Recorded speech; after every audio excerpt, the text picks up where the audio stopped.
Let's get to our very top story, and this is in regard to US President Donald Trump, who's ordered a pause as far as military aid to Ukraine is concerned. This comes just days after that Oval Office blow-up that happened between President Zelensky and President Trump. And now Donald Trump has paused all military aid to Ukraine. Just days after that blow-up that took place. Do remember it was J.D. Vance, the Vice President of the United States, who brought up kept asking repeatedly President Zelensky to thank the United States, to thank the President of the United States for the military aid that was being provided to Ukraine over the last 3 years, all through the war. And this is, of course, additional support right now at this moment, right after that meeting, while the European countries are announcing additional support to Ukraine in its war against Russia. But on the other side, the United States has now said that it's not going to be providing any sort of military aid to Ukraine, at least for the time being.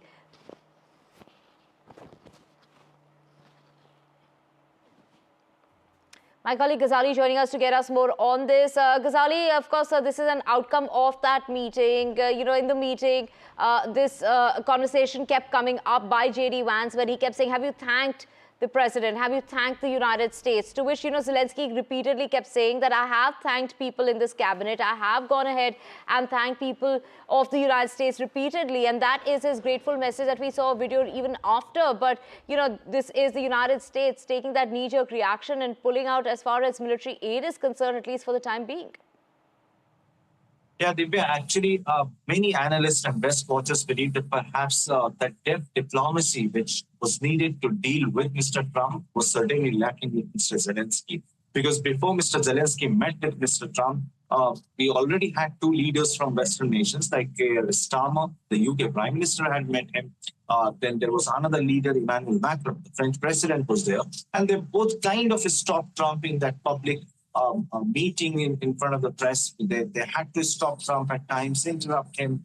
But what Mr. Zelensky did, that it escalated the entire situation. Perhaps he lacked that kind of experience in dealing with Mr. Trump. And perhaps the entire exchange, which was seen across the world for that 50 minutes, which erupted and heated exchange, has not gone down well with the US authorities of the Trump administration. And that is why, out of retaliation or in response to that meeting, Mr. Trump has announced that he's going to pause all the aid, whether military or otherwise, for Ukraine. Now, this is going to impact Ukraine because the data suggests that all the military aid which Mr. Zelensky or Ukraine was getting from other countries, from Western countries, as well as from United States, the most lethal weapons or the effective ones which help Ukraine sustain the war was coming from the United States. So if the United States pull back out of it, or pull out of this entire aid episode, and other Western nations even contribute or try to replace the aid coming from United States, and they try to chip in, even then that would be very tough for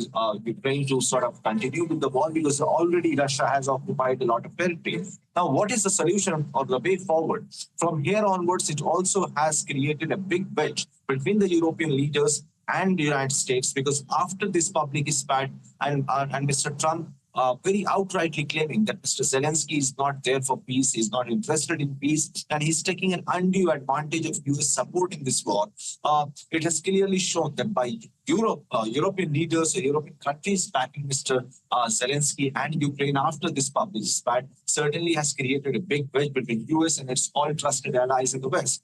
Now, the way forward, as many inside sources are saying, that perhaps the public apologies, right, something which the US administration is expecting from Mr. Zelensky, and perhaps then there can be some icebreaker between the two countries.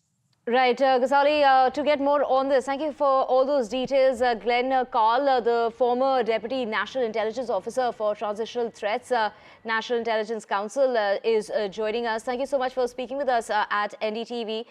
So, during that conversation between the two presidents, that's President Zelensky and President Trump, what really came up was the fact that the war couldn't continue and that Ukraine couldn't continue had it not been for the support that it was getting from the United States, saying that you wouldn't even carry on for weeks, to which, of course, Zelensky went on to say that he heard Putin, and Putin said that the war wouldn't even continue for 3 days had it not been for the military aid that the United States was providing. So what options does Ukraine really have going forward?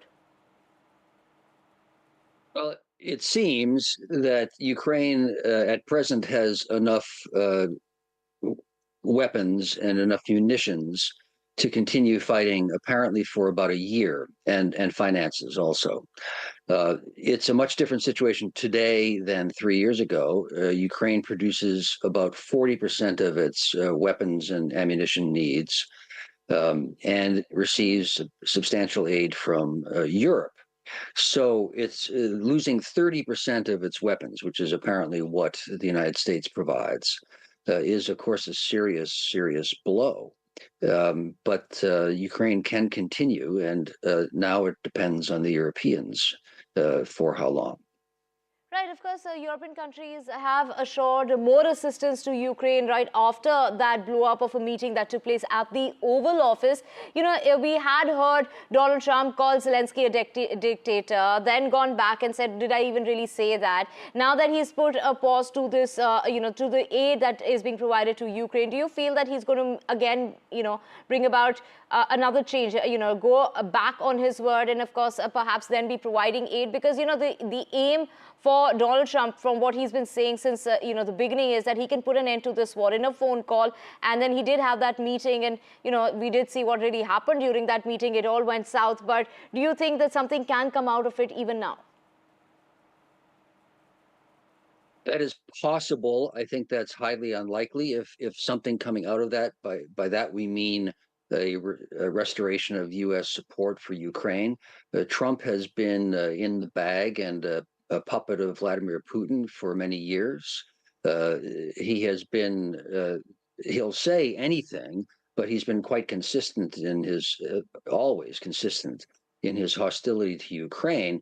And what he has said about the war and about Ukraine for a decade, literally, not just figuratively, literally repeats Russian propaganda.